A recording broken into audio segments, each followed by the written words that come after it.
प्रेम प्रेम सब कोउ कहत, प्रेम न जानत कोय। जो जन जाने प्रेम तो, मरे जगत क्यों रोए, मरे जगत क्यों रोए। प्यारे बच्चों, मैं डॉक्टर चारुशीला सिंह हिंदी की कक्षा में आप सभी का स्वागत करती हूँ। बच्चों, प्रेम की प्रकृति की व्यंजना करती कुछ पंक्तियां अभी आपने मेरे मुख से सुनी। आपने अनुमान लगा लिया होगा कि आज अध्ययन के क्रम में हम और आप इसी भावभूमि पर विचरण करने वाले हैं। जी हाँ बच्चों, आप सही समझ रहे हैं। आज हम और आप पुनः ब्रज की गलियों में विचरण करेंगे। पुनः हम और आप भारतेंदु हरिश्चंद्र जी द्वारा रचित प्रेम माधुरी की मधुरता में घुलने वाले हैं। बच्चों, पिछली कक्षा में आपने प्रेम माधुरी के अंतर्गत एक सवैया पढ़ा था। प्रेम माधुरी का भाग 1 हमने और आपने पढ़ा था। आज अध्ययन के क्रम में हम और आप भाग 2 यानी शेष अंश पढ़ने वाले हैं। तो आइए बच्चों, चलते हैं पाठ की ओर। उससे पहले एक संक्षिप्त चर्चा। भाग 1 में आपने सीखा था, आपने जाना था, आपने पढ़ा था, आपने समझा था कि ये जो प्रेम है वो कितना गूढ़ होता है, उसकी चर्चा नहीं करनी चाहिए किसी से। भारतेंदु जी ने जो पहला सवैया प्रेम माधुरी के अंतर्गत हमें और आपको प्रस्तुत किया दिया, हमने पढ़ा, सीखा और जाना कि जो गोपियां हैं उनका कैसा प्रेम है कृष्ण से, वो किस तरह का प्रेम है, और वो जो साहचर्य उनका हुआ, जो बाल जीवन के सखा सखी थे और युवा जीवन के सखा सखी बन गए, उनके बीच जो हर दिन पनपा और बढ़ा प्रेम वो कितना प्रगाढ़ है, और वो पीड़ा किसी से कही नहीं जा सकती। प्रेम की पीड़ा को खुद ही सहना पड़ता है, उस चर्चा को भी किसी से कहने से सिर्फ बदनामी होती है। इतना हमने और आपने पढ़ा। आइए बच्चों, अब अध्ययन को गति दें और आज जो शेष अंश हमें और आपको पढ़ना है उसकी तरफ चलते हैं। सबसे पहले पाठ का एक संक्षिप्त परिचय। ये परिचय आपने पिछली कक्षा में भी पढ़ा था, लेकिन अध्ययन की सुविधा की दृष्टि से पुनः एक बार परिचय आपके समक्ष। ध्यान दें बच्चों, शीर्षक प्रेम माधुरी भाग 2। भाग 2 का मतलब एक भाग हमने, कुछ अंश हमने पहले दिन पढ़ा और आज हम शेष अंश पढ़ेंगे भाग 2। रचयिता भारतेंदु हरिश्चंद्र जी, भाषा ब्रज, इसके लालित्य और माधुर्य से अब आप परिचित हो चुके हैं। शैली मुक्तक। बच्चों, ये जो मुक्तक है जो हम पढ़ रहे हैं, मुक्तक है। 4 सवैया हमारे समक्ष क्रम से आएंगे। एक हमने पढ़ लिया, 3 आज हम पढ़ेंगे। तो एक का दूसरे से तारतम्य नहीं रहता है। मुक्तक काव्य वो होता है जो आपने काव्य की चर्चा में पढ़ा है कि सब अपने आप में स्वतंत्र भावों के साथ रचे गए होते हैं। रस वियोग श्रृंगार यानी विप्रलंब, गुण माधुर्य और छंद सवैया। सवैया कितना मधुर है, कैसे उसको गाते हैं, कैसे उसकी स्वर लहरी में हम आप बह जाते हैं, ये आपने पिछली कक्षा में महसूस किया, पढ़ा, जाना, और विश्वास है आपने घर पर भी गुनगुनाया होगा।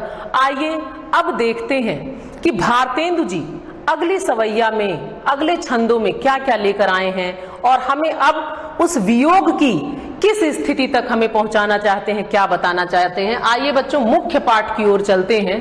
प्रेम माधुरी पहला पढ़ लिया था, आप देखें यहाँ संकेत 2 लिखा है, ये दूसरा सवैया है।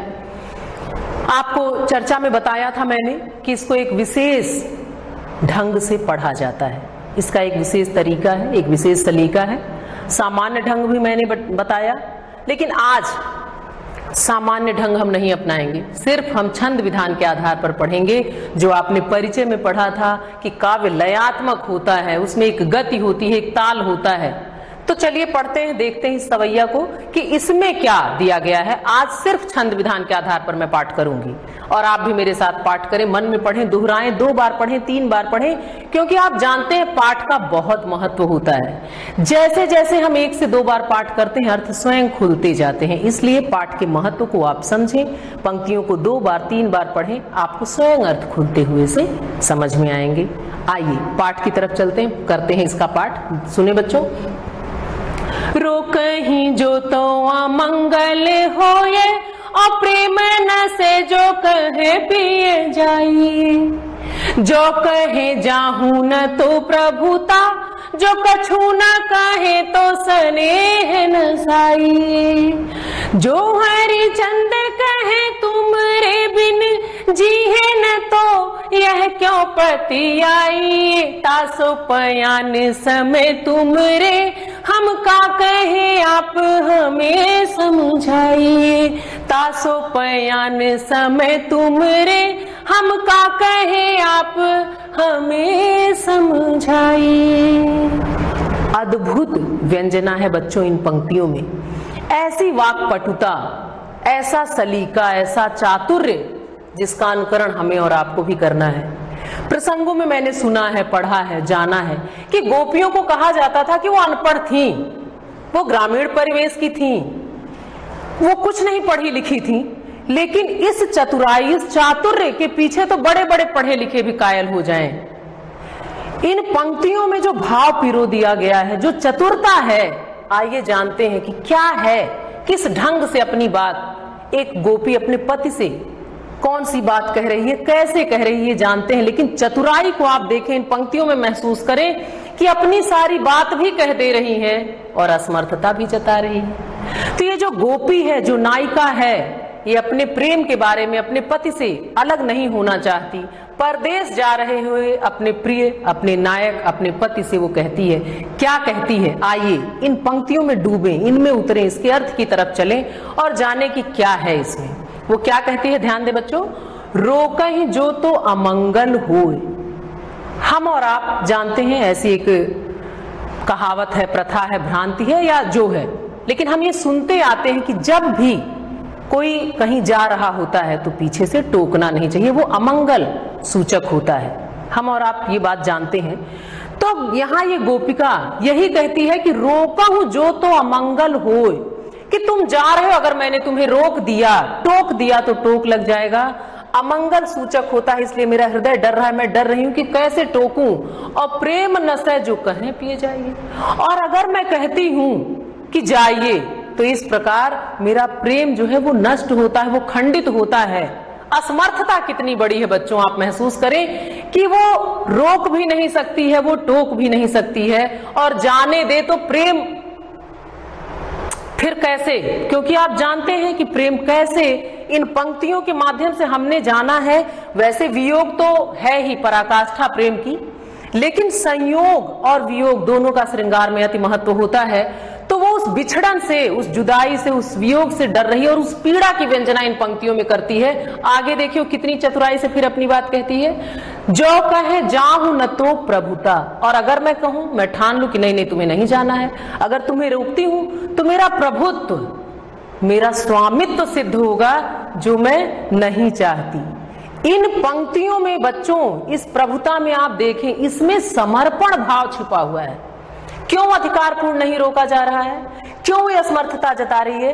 क्योंकि वो ये बताना चाहती है, जताना चाहती है कि मेरा प्रेम तो समर्पित है, मैं समर्पित हूं, मैं आदेश नहीं दे सकती, मैं प्रभुत्व और स्वामित्व तो नहीं स्थापित कर सकती, क्योंकि प्रिय ही उसका स्वामी है। ये हमारी जो ये भारत भूमि है, यहाँ की प्रथा ही ऐसी है बच्चों कि प्रिय को मिलने वाले आशीष से उसकी प्रिया स्वयं सज जाती है, संवर जाती है। सौभाग्यवती का आशीष तो वस्तुतः पति को मिलता है, लेकिन पत्नी स्वयं संवर जाती है अपने सौभाग्य से। ऐसी भूमि है ये। तो वो उस प्रभुत्व को जताना नहीं चाहती, वो अपनी असमर्थता में पिरोकर कहती है कि जो कहे जाहु न तू। अगर मैंने रोक लिया इस तरह कह के, तो प्रभुता जो मैं नहीं चाहती, क्योंकि मेरा प्रेम समर्पित है। वो अपना समर्पण भाव व्यक्त कर रही है। आगे, जो कछु न कहे तो स्नेह न साइए। और अगर चुप हो जाती हूं, कुछ नहीं बोलती हूं, तो क्या होगा? तो फिर मेरा जो स्नेह है, जो प्रेम है, ये तो नष्ट हो जाएगा। कैसे फिर पता चले, मैं कैसे अपनी बात कहूं? अगर चुप भी हो जाऊं तो ये तो स्नेह नष्ट हुआ। फिर मैं कैसे बताऊं कि मुझे प्रेम है या मेरा मन चाहता है कि तुम न जाओ? तो वो चुप होना भी उचित नहीं है। वो अपने ही मन की अपनी ही सारी बातें कहती है कि अगर रोकती हूं तो अमंगल, अगर कुछ कह दें कि हाँ चले जाइए तो भी प्रेम नष्ट होता है, अगर रोकते हैं प्रभावपूर्ण ढंग से तो ये मेरा प्रभुत्व हो जाएगा, स्वामित्व हो जाएगा, और अगर कुछ ना कहूं तो भी मेरा प्रेम जो है वो नष्ट हो रहा है, खंडित हो रहा है। आगे देखिए कितनी चतुराई से। जो हरिचंद कहें तुमरे बिन जी है न तो यह क्यों पति आइए। और अगर मैं ये कह दूं कि मैं तुम्हारे बिना जी ही नहीं सकती, तो क्या तुम विश्वास करोगे? बहुत बड़ी बात है बच्चों कि सच है कि अगर मैं ये सारे काम नहीं करती हूं और फिर भी कहती हूं कि मैं जी नहीं पाऊंगी, तो क्या तुम विश्वास कर सकोगे? तासो पयान समय तुमरे, पयान मतलब तुम्हारे जाते समय, प्रस्थान के समय। तो कहती है कि अब मैं एकदम असमर्थ हो गई हूं, मुझे नहीं समझ में आ रहा है कि मैं क्या करूं, इसलिए तासो पयान समय तुमरे, हम क्या कहें, तो तुम्हारे जाते समय हम खुद क्या कहें, आप हमें समझाइए कि आप ही चलिए हमें बता दीजिए कि आप प्रस्थान कर रहे हैं, आप जा रहे हैं, तो मैं आपसे क्या कहूं। बच्चों अद्भुत व्यंजना है वाक्पटुता की, वाक चातुर्य की, कि क्या बात है, कहा जाता है ये पढ़ी नहीं है, और कितनी सफाई से, कितनी चालाकी से अपने हृदयगत भाव भी कह दिए, और यह समर्थता है कि मैंने कुछ नहीं कहा, मैं तुम्हें नहीं रोक पा रही हूं। बच्चे आइए आप लोग ये जान लें कि इस इतने भाग के अंतर्गत कुछ कठिन शब्द आए थे, क्योंकि ये भाषा हमारी और आपकी रोजमर्रा की भाषा नहीं है, हर दिन के व्यवहार की भाषा नहीं है, इसलिए कुछ कठिन शब्द यहाँ आपके समक्ष। आप ध्यान दें, नशय मतलब नष्ट होना, बिन जीहे बिना जीवित रहे, पतियाये मतलब विश्वास करना, पयान समय मतलब प्रस्थान के समय। ये जो अभी आपने दूसरा सवैया पढ़ा उसका अर्थ और उससे संबंधित ये कठिन शब्दार्थ। आइए बच्चों गति दें और आगे बढ़ें, देखते हैं आगे क्या है। इसके आगे ध्यान दीजिए बच्चों, सिर्फ वियोग की व्यंजना है, वियोग की पराकाष्ठा है। ये तीसरा सवैया है आपके समक्ष। सबसे पहला काम हम और आप पाठ करते हैं, फिर हम उसमें निहितार्थ की तरफ चलेंगे कि उसमें क्या है इन पंक्तियों में विशेष। तो चलिए पाठ करते हैं। देखिए, आजुल जो न मिले तो कहाँ, हम तो तुम्हारे सब भांति कहाँ में, मेरो उराहनो है कछु नाही, सब फले अपने भाग को पावे, जो हरि चंदे भई सो भई, अब प्राण चले चाहता सो सुनावे, प्यारे जू है जग की यह रीति, विदा के समय सब कंठ लगावे, प्यारे जू है जग की यह रीति, विदा के समय सब कंठ लगावे। बहुत ही गूढ़ भाव, बहुत ही आकर्षक, बिल्कुल हृदय पर इसका प्रभाव, पढ़ते पढ़ते ही पंक्तियां जैसे कुछ मथने लग रही हैं, और यही मंथन, यही जो इस सृजन की भावभूमि रही होगी, वो ऐसे ही थोड़ा सा हम और आप समझ सकते हैं बच्चों, क्योंकि कवि की कल्पनाशीलता, उनकी रचना धर्मिता और उनके जो भाषा के प्रयोग, जो इस भाषा का लालित्य, मधुरिमा, आप वो सब महसूस करेंगे। और विषय तो अद्भुत है, प्रेम है, उसमें भी वियोग है जो प्रेम की पराकाष्ठा है, क्योंकि इसी वियोग की कसौटी पर प्रेम को परखा जाता है, उसकी परीक्षा ली जाती है। तो ये वियोग की पराकाष्ठा है। यहाँ आप गोपी के मन के भाव सुने, ब्रजबाला के, उस नायिका के, कि वो क्या कह रही है। अद्भुत भाव है इन पंक्तियों में बच्चों। चलिए इसके अर्थ की तरफ चलते हैं, देखते हैं क्या कहती है। वो अपने प्रिय को, उसके हृदयगत भाव हैं जो अपने प्रिय को एक तरह से संदेश दे रही है, अपने मन के भाव कह रही है, अपने प्रियतम के लिए, अपने पति के लिए, कृष्ण के लिए, अपने प्रेमी के लिए, आराध्य के लिए, आप जो भी समझ लें। तो वो क्या कह रही है, ध्यान दें। आज जो न मिले तो कहा, हम तो तुम्हारे सब भांति कहा, कि आज तक अगर तुम मुझसे नहीं मिले तो क्या हुआ, फिर भी हम सब प्रकार से सिर्फ तुम्हारे कहलाए हैं। ये प्रेम देखिए कि मिले नहीं, लेकिन हम हर प्रकार से सिर्फ तुम्हारे ही कहलाते हैं। मेरो उराहनो है कछु नाही, सबे फल आपने भाग को पायो।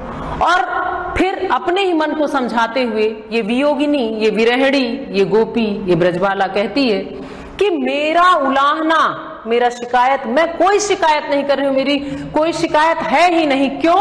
सबे फल आपने भाग को पायो, क्योंकि हर व्यक्ति अपने भाग्य का लिखा भोगता है।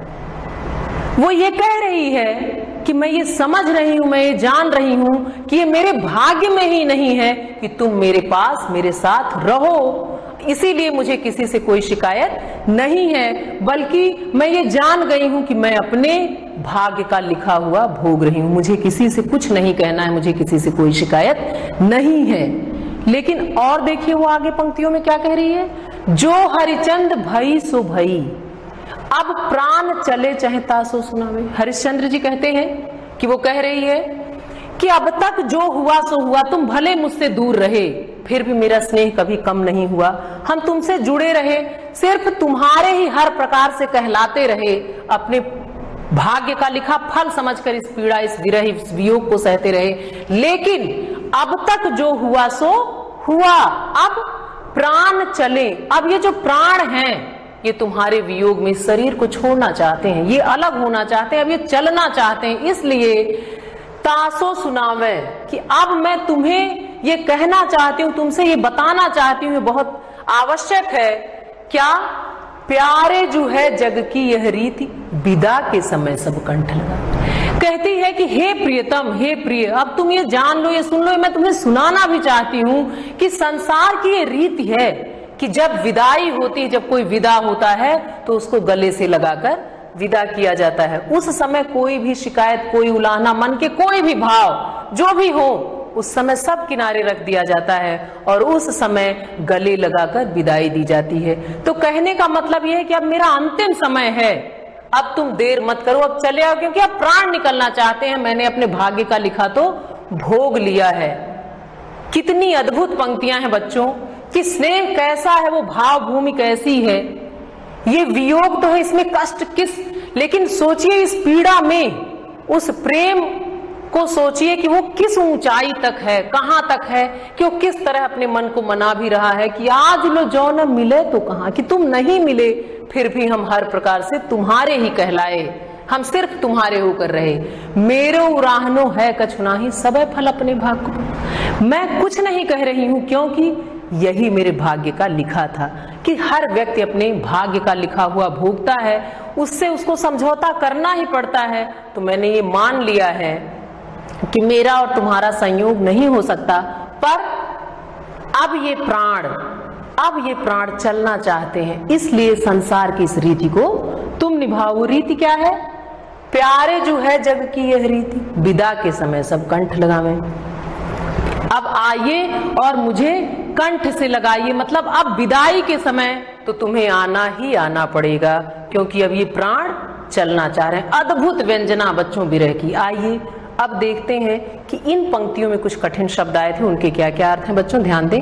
आज उलौ, आज तक, उराहनो मतलब उलाहना, शिकायत, तासो इसलिए, जू यह, रीति परंपरा, समय मतलब समय, क्योंकि भाषा जो है बच्चों ये ब्रज है तो ये थोड़ा सा अलग है, बहुत ज्यादा नहीं है। आप पढ़ रहे हैं तो देखिए पंक्तियां कितनी इतनी माधुर्यपूर्ण है कि कुछ अलग सा नहीं लग रहा है, लेकिन कहीं कहीं कुछ शब्द ऐसे आ रहे हैं, इसलिए शब्दार्थ पे भी आप विशेष ध्यान दें। आइए बच्चों अब देखते हैं कि क्या है आगे, जो चौथा और आखिरी सवैया है प्रेम माधुर्य के अंतर्गत, देखते हैं उसमें कौन से माधुर्य की चर्चा है, उसमें क्या खुला हुआ। आइए बच्चों आगे बढ़ते हैं। 4 ये चौथा है, आखिरी सवैया है। इसमें बहुत गूढ़ रहस्य छुपा हुआ है, इसमें ज्ञान और भक्ति की चर्चा की गई है। आप सभी जानते हैं कि गोपियां जो हैं वो ज्ञानी नहीं थी, वो पढ़ी लिखी नहीं थी, उन्हें ज्ञान पसंद भी नहीं था, वो तो कृष्ण की भक्ति में लीन थी, उनके लिए सिर्फ कृष्ण ही सब कुछ थे। उन्हीं भावों की व्यंजना इन पंक्तियों में की गई है।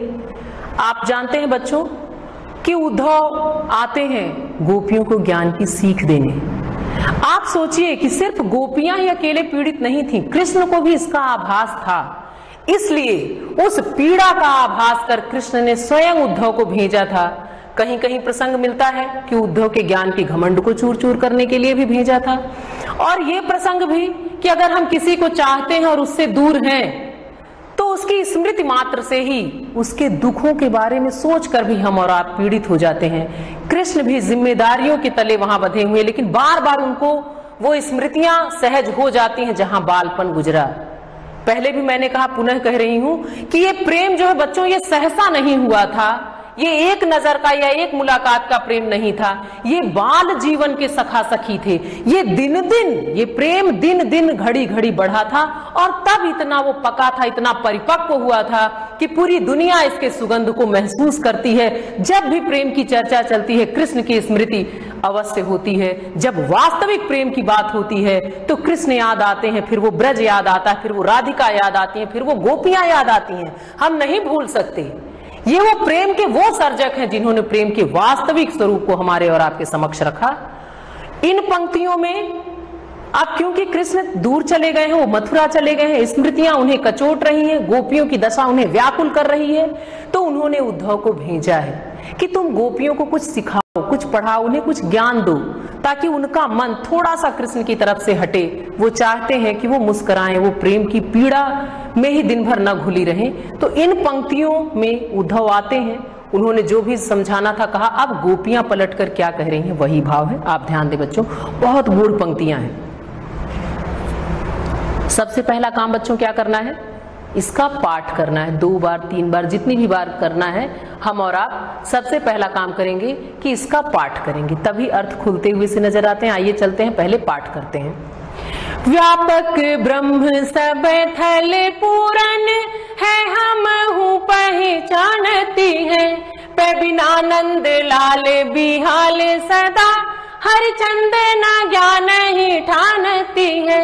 तुम उद्धव यह कहियो उनसे, हम और कछु नहीं जानती है। प्रिय प्यारे तिहारे निहारे बिना, अखियां दुखिया नहीं मानती है। प्रिय प्यारे तिहारे निहारे बिना, अखियां दुखिया नहीं मानती है। अद्भुत व्यंजना है बच्चों। गोपियां क्या कह रही हैं आप सुने।